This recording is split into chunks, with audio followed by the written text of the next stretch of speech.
morning, student. Today I will continue chapter number 14, perimeter and area. Let's start question number 7. A fencing has to be done outside of a field which is square shape. Length of wire used for fencing is 260 meter. Find the side of the field. इसमें जो given information है उसमें length of wire, जो fencing का मतलब होता है, देखो एक फेंसिंग है मतलब चारों और एक फील्ड है, ठीक है, उसके चारों और मतलब अगर कुछ वायर या कुछ भी लगाने, यहाँ पे क्या लगाया जा रहा है, वायर ही लगाया जा रहा है, एक फील्ड है, ठीक है, और उस फील्ड की जो शेप है वो यहाँ पे गिवन है, देखो field which is square shape, एक फील्ड है, ठीक है, उसकी क्या शेप है मैं आपको करके बताती हूँ। यहाँ पे साइड में एक फील्ड है, ठीक है, स्क्वायर शेप का एक फील्ड है, उसके चारों ओर फेंसिंग लगाना है, फेंसिंग का मतलब चारों ओर वायर लगाना है, ठीक है, और उस वायर जो यूज होता है, उस फेंसिंग के चारों ओर जो वायर यूज होता है उसकी जो लेंथ है वो है 260 मीटर। समझ में आ गया? एक स्क्वायर शेप का क्या है, एक फील्ड है। फेंसिंग का मतलब होता है आउटसाइड एरिया में कोई भी शेप होती है या कोई भी चीज होती है उसके आउटसाइड में कुछ भी लगाना, तो यहाँ पे क्या लगाया जा रहा है, वायर, तो इसके चारों ओर क्या है, वायर लगाया जा रहा है, उस वायर की जो लेंथ है वो कितनी है, 260 मीटर, इतना वायर यूज आ रहा है, ठीक है। तो आपको फाइंड करना है यहाँ पर साइड ऑफ द फील्ड, तो वन साइड क्या होगी उस फील्ड की, एक साइड का आंसर फाइंड हो जाएगा, इसका मतलब क्या हो जाएगा कि आपको बाकी अदर साइड भी आ जाएगी, क्योंकि स्क्वायर शेप में वन साइड जो होती है बाकी अदर साइड भी सेम ही होती है, ठीक है। तो इसमें साइड फाइंड करनी है, इस क्वेश्चन में क्या फाइंड करना है, साइड। ये क्वेश्चन दो टाइप से हो सकता है, एक तरीके से इसमें 260 मीटर क्या है, लेंथ ऑफ वायर है जो यूज हुई है। अब आपको एक चीज ध्यान रखना है, ये एक तरीके से किसी का आंसर गिवन है क्वेश्चन में जो ये है ना, ये नंबर, ये किसी का आंसर है, इसमें बोला चारों ओर वायर लगाना है। तो आपको पता है जब हम फोर साइड का कुछ आंसर फाइंड करते हैं, आउटसाइड एरिया का जब आंसर फाइंड करते हैं तब उसमें हम एरिया फाइंड करते हैं या पेरीमीटर, एरिया या पेरीमीटर। एरिया तो अंदर वाला जो आंसर फाइंड करते हैं ये चीज ये होता है, बट पेरीमीटर क्या होता है, आउटसाइड आउटसाइड का जो साइड होती है, आउटसाइड जो भी साइड होती है उसका आंसर फाइंड करना क्या होता है, पेरीमीटर, ठीक है। तो यहाँ पे 260 इन फोर साइड को, इन फोर साइड है ना स्क्वायर की, इस फोर साइड में एक वायर लगाना है और उस वायर को लगाने में 260 मीटर लेंथ की जरूरत हो रही है। तो एक तरीके से ये क्या हो गया, पेरीमीटर का आंसर हो गया, ठीक है। अगर ऐसा होता है कि एक स्क्वायर फील्ड है उसके अंदर वायर लगाना है तब तो हमें एरिया का आंसर गिवन होता है, ठीक है।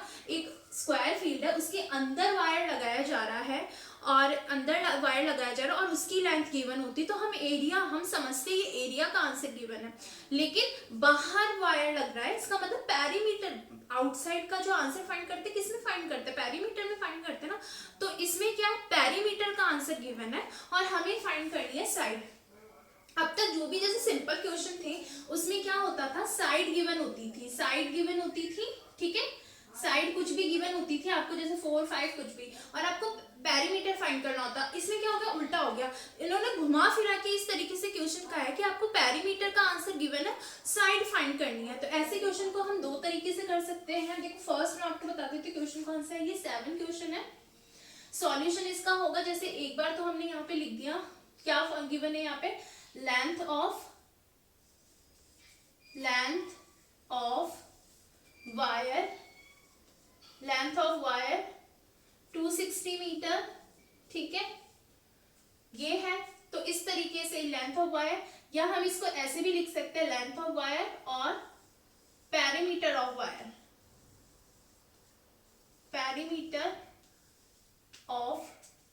वायर, ये दोनों चीज हम लिख सकते हैं, ठीक है।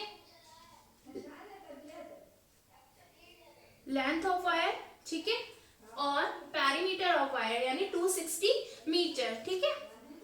अब यहाँ पे क्या चीज है, 260 पेरीमीटर का आंसर गिवन है, फाइंड क्या करनी है हमें, साइड फाइंड करनी है, साइड। तो आपको एक चीज ध्यान में, क्वेश्चन मार्क इसलिए लगाया क्योंकि इसमें हमें साइड फाइंड करनी है, ठीक है।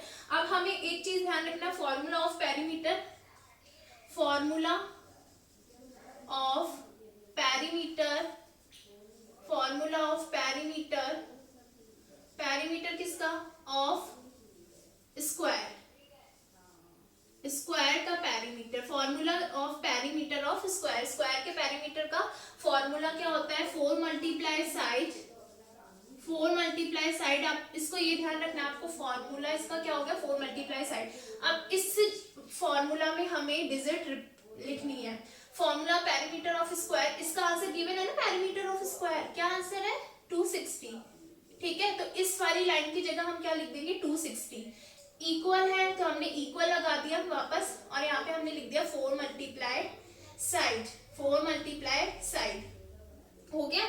इसमें हमें लिखना है formula of perimeter of square, ये हमने लिख दिया कि क्या होगा, formula of perimeter of square क्या होता है, फॉर्मूला पेरीमीटर ऑफ स्क्वायर का 4 मल्टीप्लाई साइड। अब इसमें हमें क्या लिखना है, इसमें हमें लिखना है पेरीमीटर ऑफ स्क्वायर 260 है, इक्वल की जगह इक्वल लिख दिया, 4 मल्टीप्लाई साइड।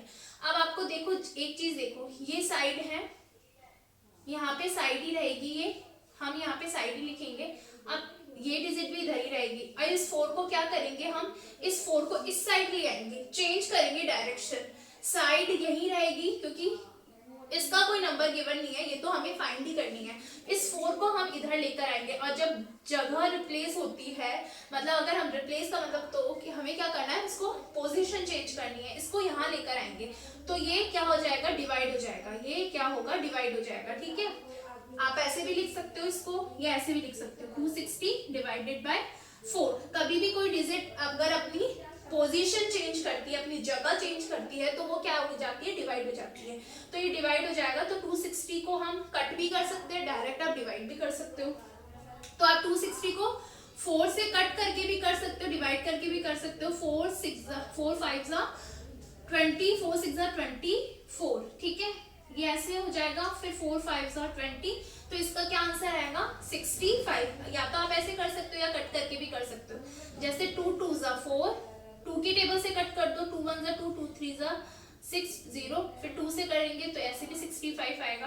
तो आंसर इसका मतलब क्या हो गया, साइड का आंसर क्या आया 65 मीटर, 65 मीटर हो गया। अब इसको एक तो ये देखो, ये पूरा मेथड विद मेथड हो गया, ये आपको समझ आ गया। क्वेश्चन में क्या होता है, कई बार एरिया या पेरीमीटर का आंसर गिवन होता है, और स्टूडेंट में क्या मिस्टेक करते हैं, उनको लगता है 260 मीटर पता है क्या है, साइड है, वो पता है फॉर्मूला क्या करते हैं, पेरीमीटर लिखा हुआ है, ठीक है, तो वो फटाफट लिख देंगे 4 मल्टीप्लाई साइड करके, 4 मल्टीप्लाई साइड में पता क्या लिख देते हैं 260 लिख देते हैं, और इस तरीके से मल्टीप्लाई कर देते हैं। अरे साइड में आप 260 क्यों लिखोगे, साइड तो आपको फाइंड ही करनी है, ये साइड थोड़ी ना है, ये साइड है, बट किसका है, 4 साइड का आंसर है 260। अब आपको पता है इस क्वेश्चन को शॉर्ट मेथड से आप ऐसे भी कर सकते हैं, side of 4 sides of square, 4 sides of square, इसका आंसर क्या है 260 मीटर, क्योंकि इन्होंने बोला है कि चारों ओर वो एक स्क्वायर फील्ड के चारों ओर वायर लगा रहे हैं, तो मतलब चारों ओर लगा रहा है, तो कितनी साइड्स हो गए 4, तो 4 साइड्स ऑफ स्क्वायर का आंसर कितना है 260 मीटर है। हमें फाइंड करना है 4 साइड का थोड़ा आंसर फाइंड करना है, 1 साइड का आंसर फाइंड करना है, 1 साइड ऑफ स्क्वायर का आंसर क्या हो जाएगा 260 को हम डिवाइड कर देंगे, किससे डिवाइड करते हैं, आपको पता है कि आपको जिसका आंसर गिवन होता है, आपको 1 का आंसर फाइंड करना होता है, डिवाइड ही तो करते हैं। आप इसको करोगे ऐसे डिवाइड, तब भी क्या आएगा 65 मीटर। ये शॉर्ट तरीके से हो गया, ये लॉन्ग तरीके से हो गया, ठीक है। दोनों में से कोई भी मेथड आप अप्लाई कर सकते हो जो आपको ईजी लगे, मैंने दोनों तरीके से समझा दिया। नेक्स्ट क्वेश्चन है 8th question, 8th length and breadth of floor of a room is 8 meter and 7 meter respectively। Question word problem, question को अच्छे से रीड करना होता है, उसके बाद ही आपको समझ में आएगा। अगर आप फटाफट से एक साथ रीड कर लोगे तो आपको क्वेश्चन नहीं समझ आएगा। लेंथ और ब्रेथ यहाँ पे गिवन है, देखो पहले लेंथ आया है फिर ब्रेथ आया, तो 8 और 7 क्या हो गया, लेंथ कितनी हो गई 8, 7 क्या हो गई ब्रेथ, ठीक है, एक फ्लोर की। फ्लोर ऑफ रूम की। अ carpet is laid down on the floor which covers all floor, find the area of carpet. अब आपको एक चीज ध्यान रखनी है, सबसे पहले तो यहाँ पे कहीं पे भी मेंशन नहीं है कि जो आपको फाइंड करना है कारपेट का एरिया, यहाँ पे कहीं नहीं लिखा हुआ है कि वो स्क्वायर शेप का है रेक्टेंगल शेप का है। सबसे पहली चीज, स्टूडेंट इसमें समझ ही नहीं पाते कि इसमें किसका। अब आपको ये पता है क्वेश्चन में एंड में लिखा हुआ है एरिया ऑफ कारपेट, बट आपको ये तो पता होना चाहिए ना कारपेट की शेप क्या है, तभी तो आप उसकी एरिया का फॉर्मूला लगाओगे। हमेशा स्टूडेंट्स में मिस्टेक करते हैं, वो किसी का भी फॉर्मूला लगा देते हैं। कई बार वो क्या होता है स्क्वायर का भी एरिया का आंसर लगा मतलब फॉर्मूला लगा देते हैं। बट आपको कैसे समझना है, बहुत इजी सा मेथड है, मतलब इजी तो तरीका है। आपको क्या करना है, क्वेश्चन में अगर आपको मेंशन नहीं है कि वो मतलब स्क्वायर शेप का है कारपेट या रेक्टेंगल शेप का, तो आपको ध्यान रखना जब भी क्वेश्चन में लेंथ और ब्रेथ की बात हो, लेंथ और ब्रेथ अगर जिसमें आ जाए किसी क्वेश्चन में, तो वो हमेशा रेक्टेंगल की बात होगी उसमें, क्योंकि आपको ध्यान होना चाहिए लेंथ और ब्रेथ किसकी होती है, रेक्टेंगल की। ठीक है, अगर क्वेश्चन में आ रही है बात साइड से रिलेटेड कुछ भी बात हो रही है, तो आपको तब ध्यान रखना है, अगर शेप भी नहीं लिखी हुई है तो आपको ध्यान रखना है स्क्वायर की बात हो रही है। ठीक है, तो उसी के अकॉर्डिंग आपको पैरामीटर, साइड लिखा हुआ है कुछ भी लिखा हुआ है साइड से रिलेटेड और आपको बताया नहीं है, तो आपको ध्यान रखना है स्क्वायर का लगाना है। ठीक है, लेंथ ब्रेथ आ रहा है तो रेक्टेंगल शेप है, स्क्वायर मतलब अगर साइड है क्वेश्चन में तो आपको क्या ध्यान रखना है कि वो स्क्वायर की बात हो रही है। तो यहाँ पे लेंथ और ब्रेथ है तो आपको समझ आ गया ना किसका एरिया का फॉर्मूला लगाना है, एरिया ऑफ रेक्टेंगल। तो बहुत इजी सा है, लेंथ मल्टीप्लाई ब्रेथ दोनों को मल्टीप्लाई कर दो आंसर आ जाएगा। Next question 9, find the parameter of square shape stone whose side is 60 centimetre. अब इसमें गिवन है कि साइड लिखा हुआ है उन्होंने कि 60 सेंटीमीटर साइड है, फाइंड क्या करना है पैरामीटर। अब साइड की बात होती है, आपको कहीं पे भी इसमें लिखा हुआ नहीं कि वो स्क्वायर है या रेक्टेंगल शेप है, लेकिन आपको पता होना चाहिए साइड किस में होती है, साइड किस फिगर में होती है, किस शेप में होती है, स्क्वायर में। साइड किस में होती है, स्क्वायर में। लेंथ और ब्रेथ किस में होती है, रेक्टेंगल में। साइड की बात हो रही है तो आपको किसका आंसर फाइंड करना है, पैरामीटर फाइंड करना है, पैरामीटर ऑफ स्क्वायर। ठीक है, parameter of square 4 multiply side यानी 4 मल्टीप्लाई 60 240। ओके, जो नेक्स्ट क्वेश्चन है 10 to 14 I will do, we will do the question 10 to 14 in your next class. Thank you.